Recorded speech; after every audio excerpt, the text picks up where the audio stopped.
Hello, everybody. This is Anna. I'm picking up fresh from some technical difficulties, which is pretty par for the course for me. So we're just going to pick up, and I'll start by letting you know that in Calling in Space today, Jamie did actually help me with Calling in Space, and we called on Archangel Michael. So if that is a particular guide or being that happens to resonate with you, I would like to invite anyone who's watching right now or anyone who happens to watch in the future to also welcome presence of Archangel Michael, who is essentially the fractal embodiment of white light. He is the pure essence of white light, and his white sword, or his sword, excuse me, his blue sword, but his sword of white luminous light that is very protective is it is a divine weapon of light. So it is used for purposes of protection. It is used for purposes of love. It is used for purposes of light. Archangel Michael is certainly a warrior who protects the things that he cares about, but he's not a fighter. He's a warrior, which means that he's very discerning in how he would use said sword, but it's always for purposes of love and light. Archangel Michael is a being that you would only call on in a situation that is unconditionally loving. So my recommendation, no matter what beings or being, whether it's your higher self or God, goddess, source, great spirit, whatever being resonates with you, I do always recommend that whatever beings you invite to be in your sacred space, that you be really specific that they be beings of unconditional love. There may be beings out there that are loving, but if they're not unconditionally loving, there's not always the highest good at heart. So it's just an easy practice to put into play, and a good, safe practice to put into play, to ask that any beings that are going to be involved in sacred practice with you not just be loving, but that they be unconditionally loving. So yes, we called on Archangel Michael. You do not ever need to have any kind of crystals or anything. These are all things that are very nostalgic and valuable to me because they're nostalgic, but none of these things necessarily would have been things that would cost much initially. They are things that I've gathered over the years. So just keep in mind that you don't ever need to go out and break the bank to create sacred space. Sacred space is where you have your heart. And the things in this room that are by far the most valuable to me are not even necessarily the crystals and things. There's some things that would be of no value to someone else, but they've created an anchoring feeling within my heart for their value with me. And so those things become very similar to crystals in their effect because they are healing for us personally. It's like we create our own crystals, and as a matter of fact, that's a form of Egyptian light magic, infusing things with an essence. So these are all different ways, little practices you can do to help to add to sacred space, to have crystals or things that are nostalgic to you, but none of those things are as important as just having your heart and your intentions. So always know that ultimately, if you have everything that you need for sacred space and for study. You have access to many, many teachers this way. Whether that resonates with you or not, I'm not sure. But even if someone who is watching this in the future happens to resonate with it in terms of more imaginary, I would just invite that anyone who's watching this at least be willing to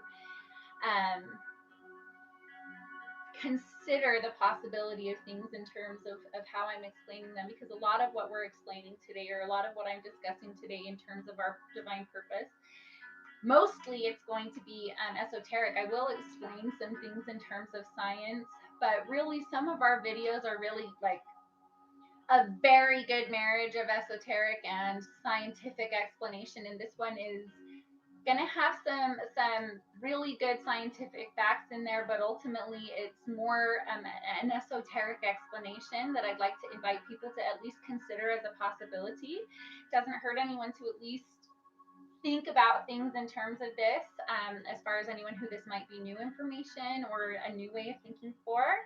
And for those of you who are familiar with me and follow me regularly or have vibrated resonantly with this through other similar channels, this won't seem as new to you. We have a wide variety of people that watch these videos though, so just want to make sure everyone is aware that I'm going to explain things in terms of as if someone has never even considered the idea of a spiritual ascension before. So why are we here? That is what is our purpose? So I guess that's why are we here and what is our purpose?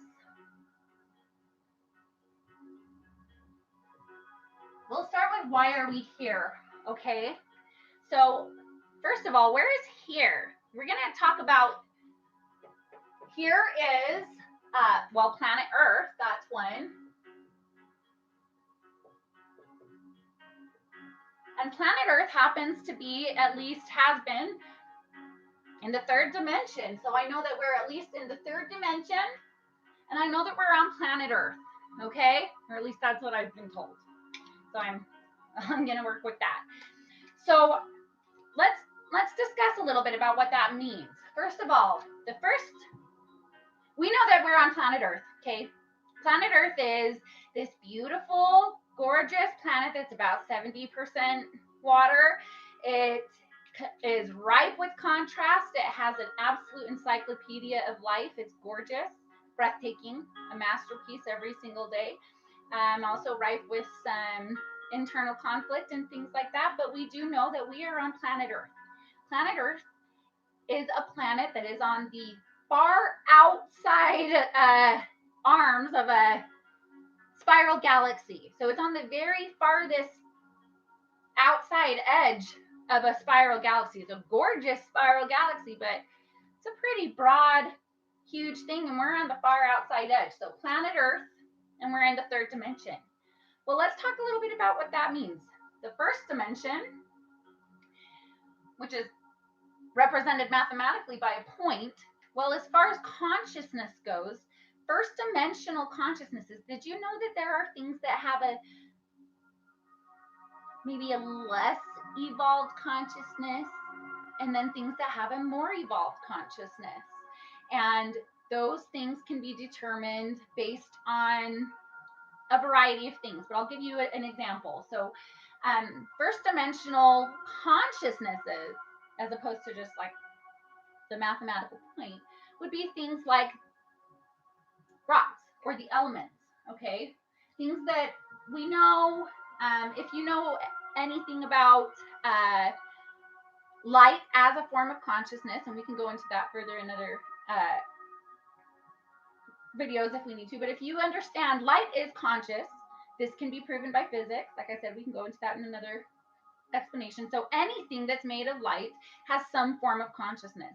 We know that rocks and probably water and trees and some of those things, the basic elements and things, are going to have less consciousness than, say, a turtle. Okay. Turtle right here. Or animals. Plants. Well, plants and animals have an innate intelligence. They grow, they expand.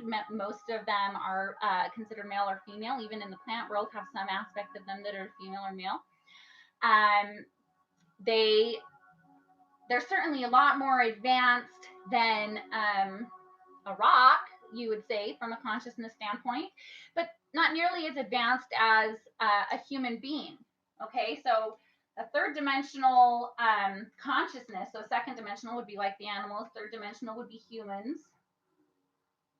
And then we know that we all, well, we maybe don't know, but there is kind of like a little bit of a bridge in consciousness. And this bridge in consciousness would be like, I don't know, maybe animals that are on the process of evolving to a third dimensional consciousness. I'd like to invite you to consider that as a possibility, because these animals are animals such as dogs and cats, dolphins, elephants. These are animals that have a little bit higher level intelligence, a little bit more ability to become self-aware. So something about these animals down here, like A flock of birds. A flock of birds work with something called group consciousness, which is why you see them working. They don't all turn at exactly the same time, left or right, but they work with kind of like a flowing effect. They think it's actually a 51% rule, but they think in a group consciousness, which, believe it or not, humans still do think in group consciousness, even if they don't think that they do sometimes. But we are also self-aware. Self-awareness, that is what defines a third dimensional consciousness. They are capable of becoming self-aware. So we know that we are on planet Earth. We chose to come here, planet Earth, on the far outside arms of a Milky Way galaxy, or a spiral galaxy called the Milky Way, excuse me, and we are third dimensional consciousnesses in this place. Okay, so that's what, when we say, why am I here? What is my purpose? I just want to be clear on where are we? What have we chosen? Why would we choose in 2018 to be born into planet Earth? Yikes. Well, let me tell you a little bit about why that's so difficult. That's a really, really brave challenge, by the way. There's a reason why, whether it resonates with you or not, I'm sure that many, if not most of you, have heard the concept that other beings or other consciousnesses within the universe are aware of us, and they are like interested in what's going on here. They're interested in how we evolve. They're interested in seeing how this cosmic experiment, so to speak, works out. And why would that be? Well, first of all, one of the reasons why is because in the third dimension, we are capable of being veiled from a memory, but every single one of those beings that are not veiled by a third dimensional cloak know how connected we all are. So they understand that how things work out on planet Earth does actually directly affect literally every other being, every other consciousness within the universe. So from a cosmic standpoint, it is actually really important. But also, they recognize that any being that came to planet Earth chose to come somewhere on like a veiled mission, essentially, not like taking the pill where they're not even going to know that they're a super spy on a mission. And they're not even going to awaken to it for a while. We're going to spend a little bit of time talking about that in a second. So on a spiral galaxy, well, on any galaxy, okay, any galaxy, the center of the galaxy, which is the source, the origin of that galaxy, the vibration is going to be extremely high. It's a very high, pure, divine, luminous essence. The vibration there would feel like bliss, just absolute bliss. The farther you get from the center point of that galaxy, the denser and denser and denser the feeling would get. You'd be getting farther and farther from the source of that light, from the source of who we are, from the source of our creation, the source of our original vibration that feels like home to us. So the farther and farther we get from that home, the more uncomfortable we feel, because it's denser and denser and denser and denser and denser as we get farther out there. So, I mean, talk about real estate. We chose real estate on the farthest outside skirts. It might be real beautiful. I mean, talk about gorgeous. But it's very far from our source. It's very far from what we are used to. I know, little lioness, what are we doing? Yeah, like we're very used to a much higher vibration, and that feels home to us.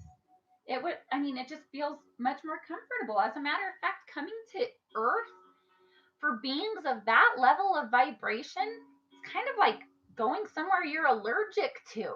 For most people that would come, especially as they got farther and farther into incarnations, for those, like I said, this is a wide variety of watchers. Some people don't believe in reincarnation, but I want to offer that to you as a possibility for the purposes of this. as the more incarnations you have, you're not only getting farther and farther from the source of the light, but you're getting farther and farther from the source of your veiling. And so you're getting even denser as a supercomputer.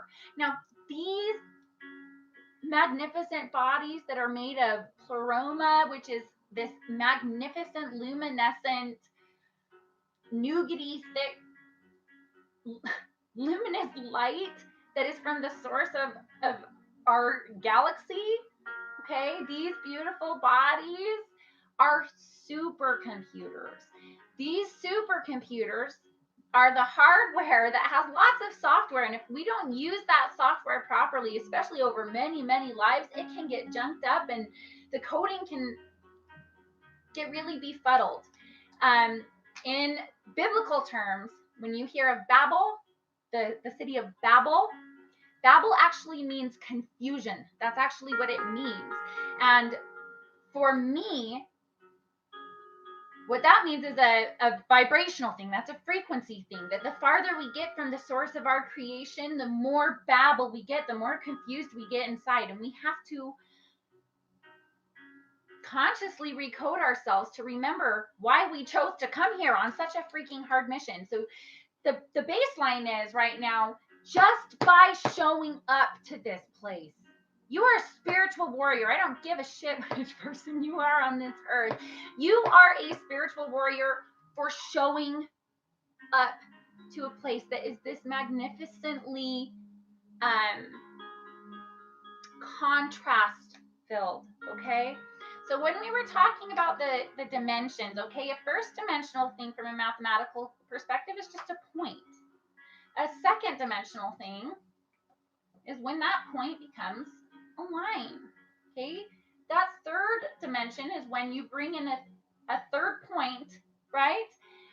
And that means that what you've just brought into play is something called contrast. Contrast. Okay, contrast might feel a little bitter sometimes. It's a bitter pill, but this is how we learn. And contrast is a defining factor of the third dimension. In order to have a third dimension, you are taking things into a state requiring contrast. Hi, Miss Artemis. The reason you didn't get a notification is because, by no surprise, I had technical difficulties. So you didn't miss too terribly much, and I'll catch you up on the rest, okay? But a defining factor, basically, we're just defining right now where we are. Where we are right now is planet Earth, which is the farthest outskirts of a spiral galaxy, okay? Which is very far from the source of our creation. Source of our creation is very light and luminous. It feels really nice and homey and comfortable and blissful all the time. This is a state of love. Coming to a place like Earth is a magnificently beautiful and challenging mission and task to undertake, because you're going to be veiled to live somewhere that is very far from the high vibration of the center of our galaxy. It's very dense. Now, we were talking about contrast. Contrast is a defining factor. A defining factor of the third dimension. And what that means is everything in the third dimension requires contrast. Now, even a flower in our planet requires gravity to grow, because it must push back against something. It has to push up against the gravity while the gravity pushes back. It is a force where they are pushing against each other. They're creating an alchemical process between the two of them that causes the flower to grow, because it's pushing back. Now, as much as we would maybe want to protect our children from everything we can in the world, we also all know that ultimately, no matter how many times we tell our child not to touch the hot theme, they really do learn the lesson a little bit more effectively, a lot more effectively, when they burn their finger. Okay, no one wants their kid to burn their finger, but we also all know that we don't want to keep our children from learning lessons. There's an ebb and flow in life, right? Well, contrast is a requirement of the third dimension. So we've now challenged ourselves to a planet that's very far from the center of our galaxy, which is our home, the source of our creation. It's where we feel our highest vibration. We chose a very far real estate. And another thing about the third dimension, most planets that are third dimensional planets have some variety, of course, because contrast is required on a third dimensional planet, but nowhere near the variety that Earth has. Most have, it's not that one race is better than any race. I don't care what anyone on planet Earth says. There's no race on planet Earth that's better than any race. And nowadays, there's no one that's not mixed, okay? I don't care. But there are other planets in the third dimension that would have one race or tribe of humans that look really pretty much the same. Or they would have, mostly birds on that planet, or mostly feline beings on one planet, or mostly aquatic beings on one planet, or things like that. So there might be a lot of variety, but it would be also kind of exclusive to certain places. Well, planet Earth has 12 tribes. So you're taking contrast that normally is already a challenging mission, and you're timesing that times 12. And that's not even to count the fact that you're taking most third dimensional planets have just a couple, or not a couple kinds of species, but relatively small compared to planet Earth that has trillions between all of the plants and animals. We are an encyclopedia of complexity and contrast, and we have people speaking different languages all over the planet trying to figure out how to communicate with each other with coding that was based on fear. You can imagine that's an undertaking. That is an undertaking. That's a cosmic experiment that, especially with free will, had the potential to go really, really right. And it also had the potential to go to struggle. And as you can imagine, on a planet like this, a beautiful, gorgeous planet like this that's filled with so many beautiful jewels and precious things, and a bunch of beings that are full of love and light, that there were also some beings that realized quite quickly that they could take advantage of the free will initiative, we'll say. And there came a point in our history where that really got manipulated heavily. So free will is not optional. Free will is not a man-made law. It is a universal law. It is a cosmic law. And so even when people want you to believe that you don't have free will, that is a manipulation of your human mechanism. You have free will. You are an autonomous being that has free will. But there was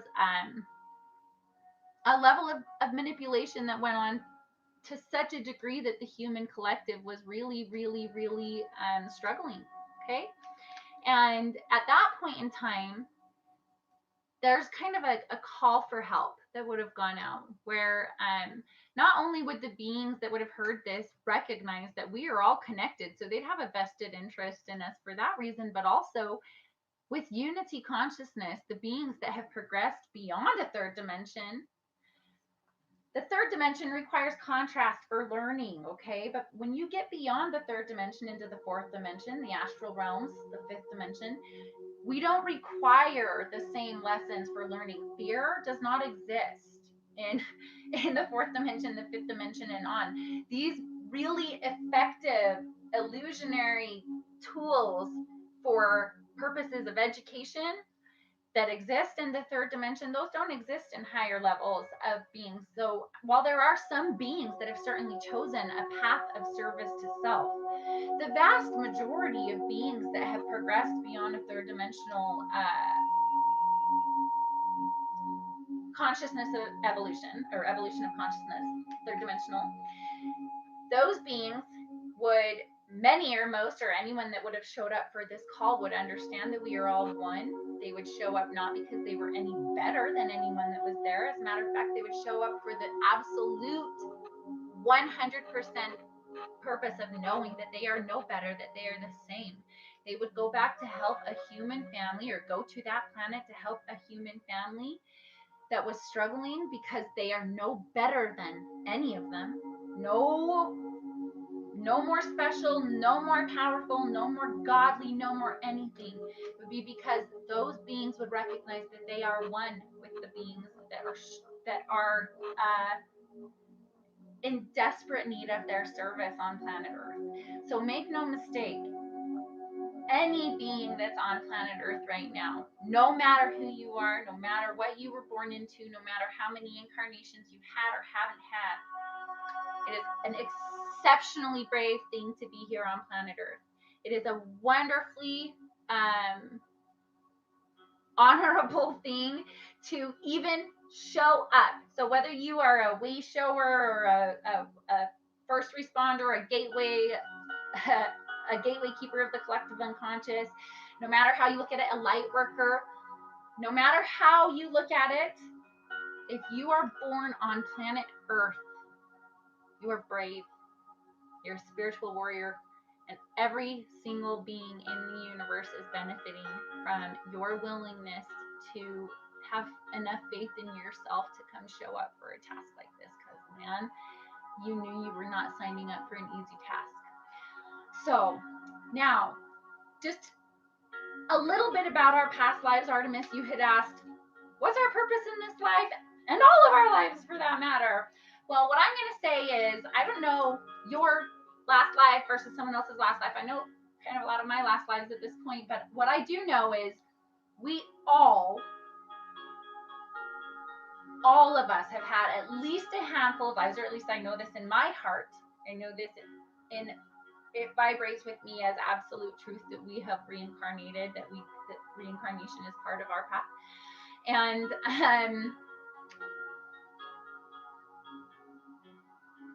in the process of reincarnation,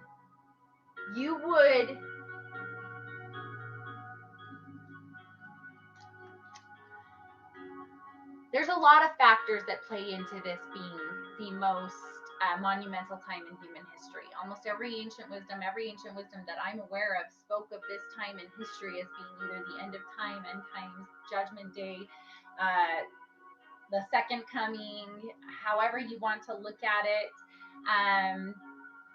The Mayans were not the only ones who talked about this time in history as being a very special time. There's a lot of factors that play into that, but I do know that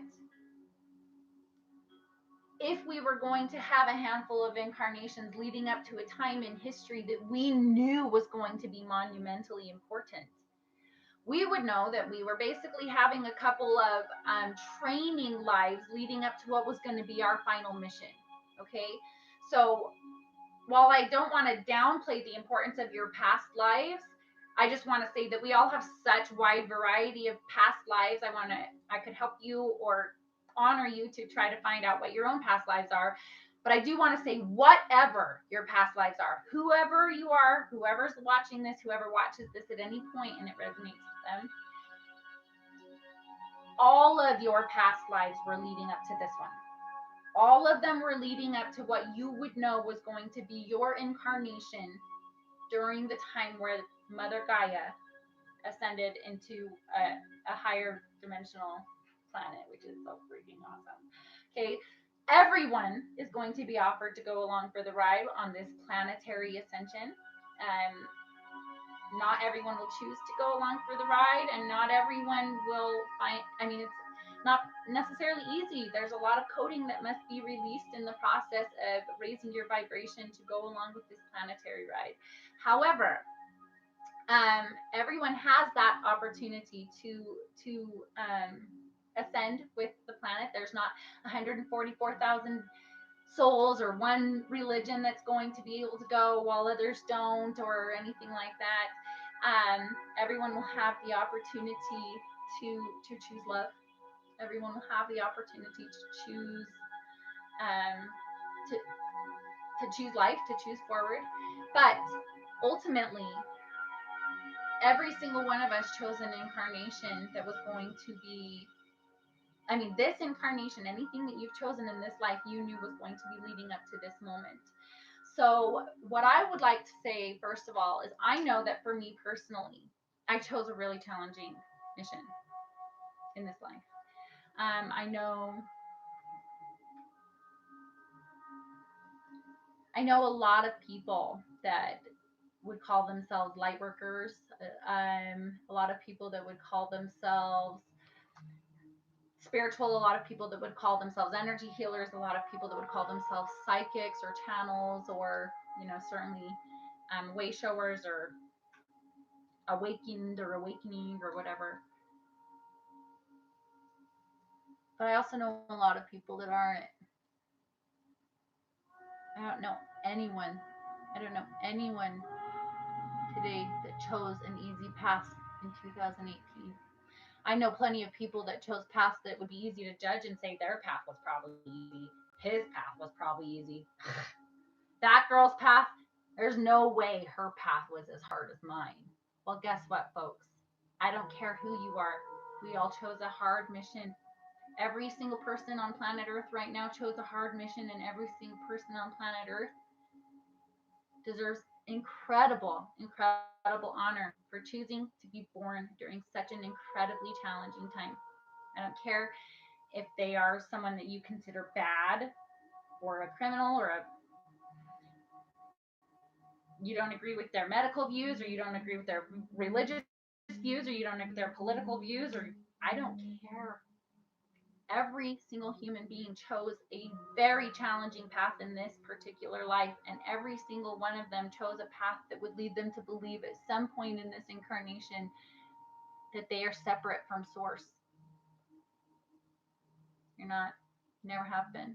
Never have been, not even for 1 second. It's always been an illusion, but it was an illusion that you planned for yourself so that you could learn how to remember. You could learn how to remember that you are one with source. You could learn how to remember who you are, where you come from, what the origin is of who you are. So, first of all, congratulate yourself for having a lot of faith. You had a lot of faith in yourself that you would survive. I think back a lot of times on, God, I had a lot of faith in myself to even think that I was going to survive. And I've proven that I was worthy of that faith. I somehow managed to survive. In addition, what is your purpose? Well, I know that your purpose is going to have some things to do with some of your deepest pains in life. And I know that that's a hard thing to think about, but that is true. In this life, I know that I purposely born myself into a religion where, as a female, I would not feel as valued as other people. And so I know that I chose that as a hard path. I know that I chose a family that would really not understand me and would have that would love me in their own way. I know that I chose to feel very not at home. I chose to feel like I was very isolated, even though I couldn't imagine as a kid wanting to feel that way. It was horrible, but I can see now that I chose that for the strengths that it was going to give me. I chose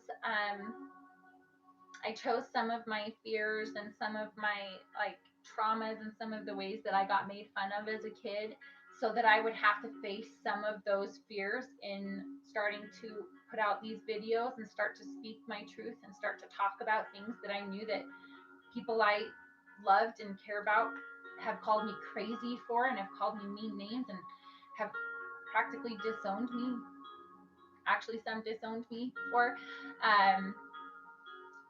To put these things out in a public way that I used to not even dare to. I was scared to even put them in my journal just in case someone might read them. I never wanted to share some of these things, but I know that that was part of my healing process, was not only to be able to share these things, but to also be able to help other people. So I know that a lot of my life, I've given away my power. I've given my power to my parents and my family. I gave my power to men So what I can see now, after this whole process of self-realization and this process of going from someone who I thought there was no way I could even love myself a little bit, to having like fierce, ferocious, absolutely incredible amount of self-love for myself. I realized that I chose some of the most difficult challenges I could ever go through in my life so that I would learn how to honor myself as a powerful woman, as a inspired woman, as a loving woman who I don't expect anyone to see the world exactly the way I do. I just want to feel free to love it freely the way that I do and share the information that has helped me to grow and see if that resonates with other people. But I can see that for me, that's the purpose I was preparing myself for, because I had to face a lot of fears to step through that initiatory process. So, as part of our hero's journey, we all have a hero's journey that we go on. Do an entire lesson on hero's journeys, but we all go on a hero's journey, and as part of our spiritual alchemical process on on that hero's journey, all of us feel at some point like we are separate from source, and all of us have the realization at some point that we're not only not separate from source, we never have been. And in that process, we set up a lot of lessons for ourselves to learn, and the ones that are the most painful are typically the ones that are setting us up for whatever our purpose is here. Now, I want to explain part of the reason why we would do something like that, okay? Because right now, what we're trying to do is teach ourselves how to love ourselves.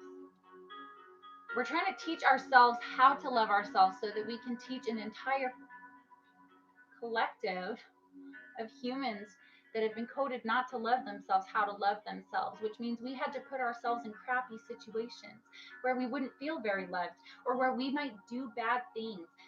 All of us, every single one of us, have chosen at least a few, if not a lot of decisions where we thought back and thought, oh my, that was not my best moment. We'll just put it light. That's putting it very lightly.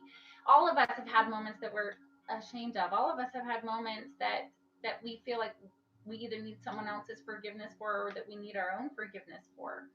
We plan these so that we could learn how to do it. Because if we learn how to love ourselves, we not only create a fractal effect from our heart space that just allows others to be able to love themselves more, and also does a tremendous amount for releasing ancestral trauma. So you're doing a lot of healing for ancestors, which thank you for that. But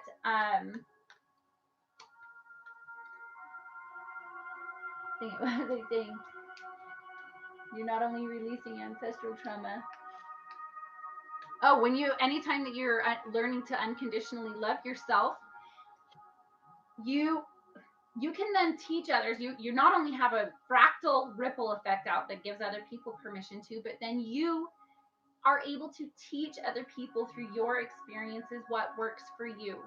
Because it's really hard to explain to other people what they're doing wrong, because that's what religion and organizations have been doing for such a long time, that leaves people feeling ashamed. But when you explain to people either what has worked for you personally, or share with them stories that have really inspired you, that opens people up to the light. It opens them up to be willing to listen to things, because it doesn't feel like you're demanding something on them. You can share your own experiences, and what better way to teach a humanity how to forgive themselves than to learn how to do it yourself first.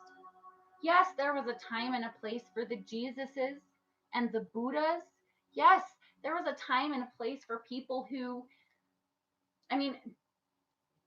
the Buddha was not perfect. He never claimed to be perfect. He made lots of mistakes in his path to enlightenment. But there's many people that would argue that Jesus never made mistakes. Whether you believe that or not, he was certainly a really great man, a very, very very, very high moral standing. And the example that he set for people was a great example at a time when humanity was not soft at all. And he was really teaching the way as one person. But we have 8 billion people on planet Earth right now, and almost all of them don't love themselves. So what is needed for a Gaiic ascension, for an entire planetary ascension, is an entire wave of humans who have learned to love themselves so that they can teach other people how to love themselves. Because when you truly love yourself unconditionally, all you have to give is unconditional love. So the way to heal our human family is to start first with being willing to heal your heart. Look at what some of your deepest pains are, what you've been through, and recognize that those are probably part of the roadmap for your purpose here. Understand that you had a lot of faith in yourself by choosing those challenges for yourself, and honor yourself for being so freaking brave. Be proud of yourself for both the good choices you made and for the bad choices you made, because you made them all in the first half of a mission where you knew you were going to be veiled. Make the choice today to be the kind of person that's going to make decisions moving forward that you can be really proud of, so you can release any fear or sadness or shame or anything you have for past feelings, so that you can start to transmute that and be the way, show the way for our family, our collective family, how to forgive themselves by doing it for yourself first. How to unconditionally love themselves by doing it for yourself first. This is what we are here for. No matter what your purpose is, which they are widely varied in every single one of us. Artemis, we are going to go into more information about the free will and the twin flame collective after this. But every single one of us chose not only to be here, but to come here with unique imprints, with unique abilities. Every person on planet Earth has something unique to offer. Every single other person on planet Earth that no one else has besides them. Anytime we lose one of our precious brothers or sisters from this planet, anytime we lose one of our precious brothers or sisters, especially to something that they could be saved from by a simple act of love, every time we are losing a unique gift that only that super mechanism, that supercomputer has to offer. Every human being on this planet Earth is priceless. Everyone. There's not a single person who's not worthy of unconditional love. That's our first mission, is to learn to love ourselves. Because then you can figure out what your divine purpose is based on whatever you've had to overcome. And you can teach the rest of our human collective, our brothers and sisters, how to love themselves, so that they can figure out their divine purpose and we can start to learn from them. It is almost impossible, very difficult, very challenging, much more resistance based to come into those gifts without a level of consciousness. So I recommend, being aware that you've got gifts coming, trying to go with the flow, trying to be aware of inspiration that's coming forth as to what your purpose is. But assume that those pains that have been some of the deepest pains for you, those are initiatory. That's what I was going to say about heroes' journeys earlier. In our heroes' journeys, we all choose many initiations. We choose initiations that are going to be challenging for ourselves. We choose initiations that we know that nobody else would choose, because that's our path. We all chose our own initiations. But understand that whatever your purpose is, whatever your divine purpose is, which is going to have to do with whatever you've had to overcome, that is step 2. Step 1 for every single one of us is to learn to love ourselves unconditionally first, so that we can turn around and teach from a place of authenticity how to love others, how to love themselves so that they can turn around and find their own divine purpose. This is the way that the whole human collective heals from the heart out. And like a magnificent genius neural network, as people begin to come into a place of self-love and then connect on a vibratory level, we will start to connect with each other's gifts. And we will start to become aware of what a human family is really capable of when they come from a place of love and light. So I hope that this was a helpful explanation for you guys. When I go back and edit, I will be starting at minute 7. So thank you guys again for showing up. If anyone has questions on this subject, I suggest you pop them in now, but I am going to go off and I'm going to pop right back on in about 5 minutes for a conversation on the Twin Flame and Free Will Collective. We'll see if any of you are interested in that one, okay? I love you all. I wish you best of luck in finding unconditional love. I hope I can help be a part of that process for you and in finding your divine purpose. And let me know if there's any other further questions you have. Bye.